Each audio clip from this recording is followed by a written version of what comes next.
Dan pemerintah mengumumkan paket kebijakan ekonomi jilid 13. Kita langsung saja bergabung ke Istana di Jakarta.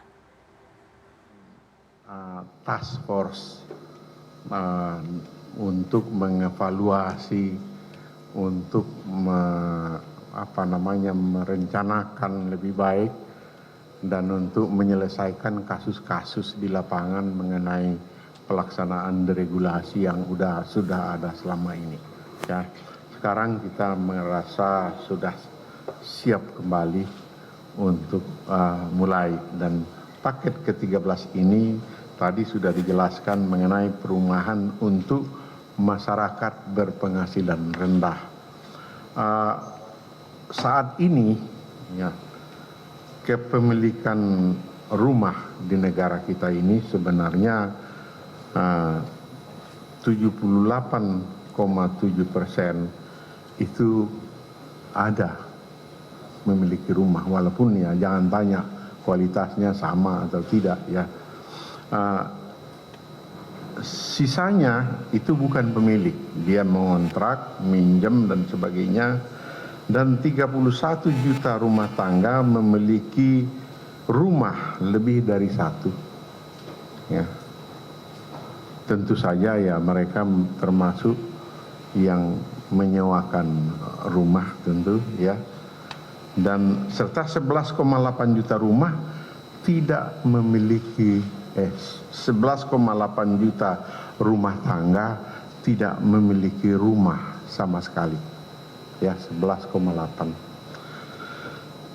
Kemudian masih enggannya pengembangan hunian mewah untuk melaksanakan kewajiban menyediakan hunian menengah dan hunian murah. Ini juga merupakan faktor yang mendorong pemerintah untuk membuat langkah terobosan membangun perumahan untuk masyarakat berpenghasilan rendah ini. Hal ini dikarenakan untuk membangun hunian kompleks hunian seluas 5 hektar. Ini batasannya adalah kalau membangun kompleks maksimum luasnya 5 hektar, tidak lebih. Kalau lebih dia ikut prosedur dan proses yang normal ya. Itu saat ini terdapat 33 izin untuk itu ya. Kalau dihitung berapa lama mengurus proses perizinannya saja untuk yang maksimum 5 hektar tadi antara 769 sampai 981 hari. Tentu saja biayanya juga menjadi besar ya. Oleh karena itu ditempuh langkah-langkah untuk menyederhanakan dan tentu saja membuat lebih murah biayanya. Ini didukung oleh kementerian dan lembaga terkait serta pemerintah daerah. Ya. Ini terutama kita bersama-sama Menteri Perumahan, Menteri PU Perah yang ikut serta menyiapkan ini. Tujuan dan manfaatnya adalah mendorong tercapainya target program pembangunan 1 juta rumah. Yang kedua, meningkatkan aksesibilitas masyarakat untuk mendapatkan rumah. Yang ketiga, menyederhanakan perizinan dan mengurangi biaya serta waktu yang diperlukan untuk pengurusan izin pengembangan hunian rumah murah. Yang keempat, mengatur percepatan perizinan pembangunan rumah tapak bagi masyarakat berpenghasilan rendah atau MBR. Selanjutnya saya akan menyebut MBR di atas lahan maksimal 5 hektar. Sehingga peraturannya akan disiapkan akan lebih mudah dilaksanakan. Yang kelima, mendorong iklim berusaha bagi badan hukum di bidang perumahan dan pemukiman sekaligus dalam upaya mewujudkan pemenuhan perumahan bagi MPR.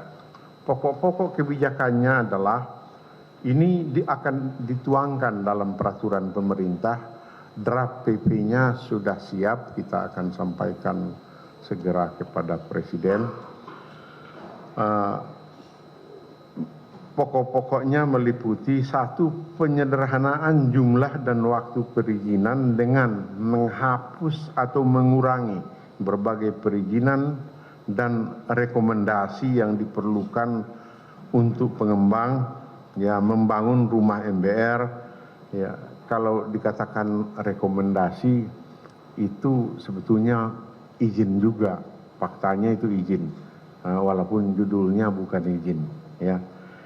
Semula tadi sudah saya jelaskan diidentifikasikan sebanyak 33 perizinan dan tahapan, kemudian kita deregulasi menjadi 11 perizinan saja ya dari 33, dan tahapan jumlah harinya yang tadinya 769 sampai 981 menjadi hanya 44 hari saja. Jadi seperberapa ini, tinggal nggak sampai 20%, nggak sampai. Ya, perizinan yang dihilangkan menyangkut, ya, yang hilang ada nanti yang dikurangi. Satu, izin lokasi dengan waktu sekitar 60 hari kerja.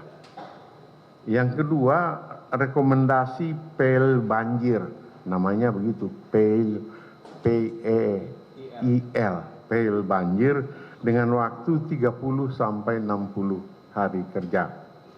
Kemudian persetujuan gambar master plan dengan waktu 7 hari kerja memprosesnya.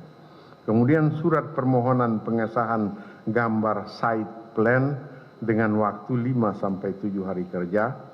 Kemudian persetujuan dan pengesahan gambar site plan dengan waktu 5 sampai 7 hari kerja, dan izin cut and fill dengan waktu 5 hari kerja. Kemudian analisis dampak lingkungan lalu lintas andal lalin, kan nggak perlu untuk rumah 5, tapi kalau secara umum aturan ini ada andal lalin namanya ya, yang waktunya perlu 30 hari kerja, untuk ini tidak dikenakan ya.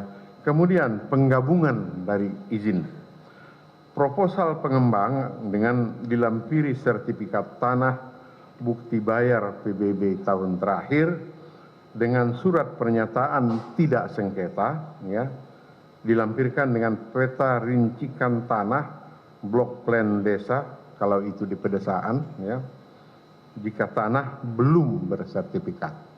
Jadi kalau belum bersertifikat, dia baru mau diproses, dia sudah bisa memprosesnya. Kemudian izin pemanfaatan tanah, garis miring izin pemanfaatan ruang digabung dengan pengecekan kesesuaian RUTR RDTR. Ini juga harusnya terpisah ini digabung dia menjadi satu ya.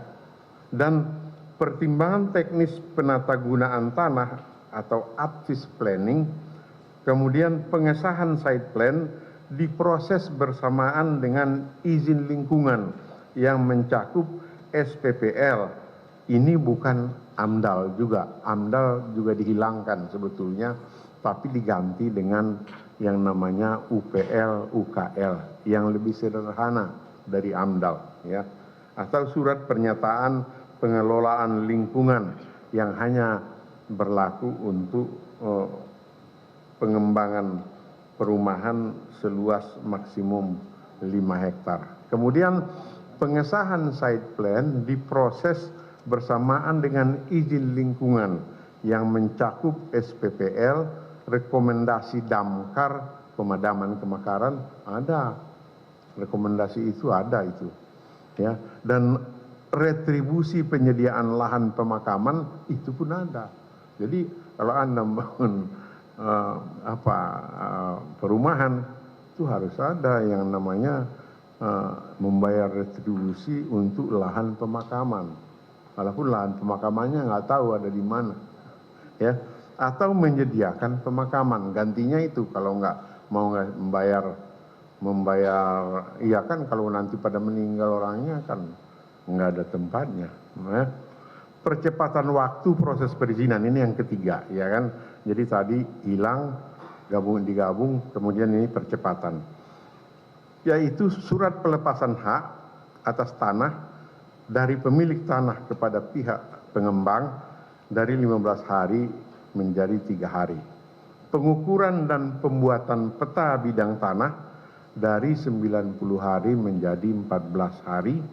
Penerbitan IMB induk dan pemecahan IMB-nya dari 30 hari menjadi 3 hari kerja.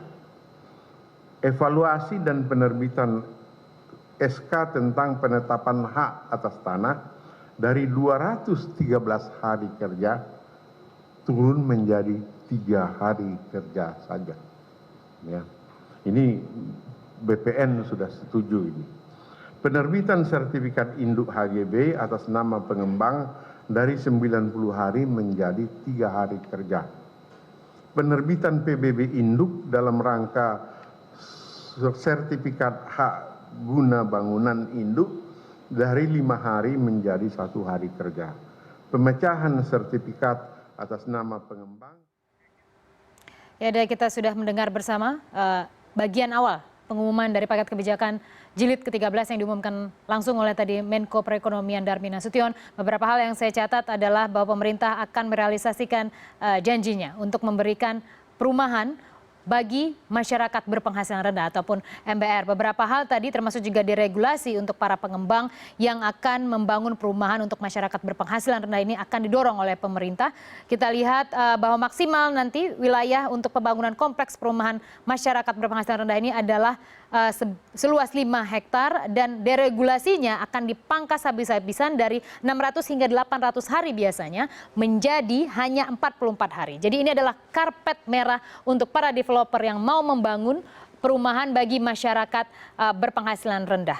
Dan tampaknya juga kita lihat ini tujuan pemerintah menurut dari Darmin Nasution adalah untuk mendorong pembangunan 1 juta rumah, memberikan akses yang baik bagi masyarakat untuk memiliki rumah, karena hingga saat ini data pemerintah menunjukkan 78,7% masyarakat Indonesia memiliki rumah, selebihnya mengontrak ataupun menyewa.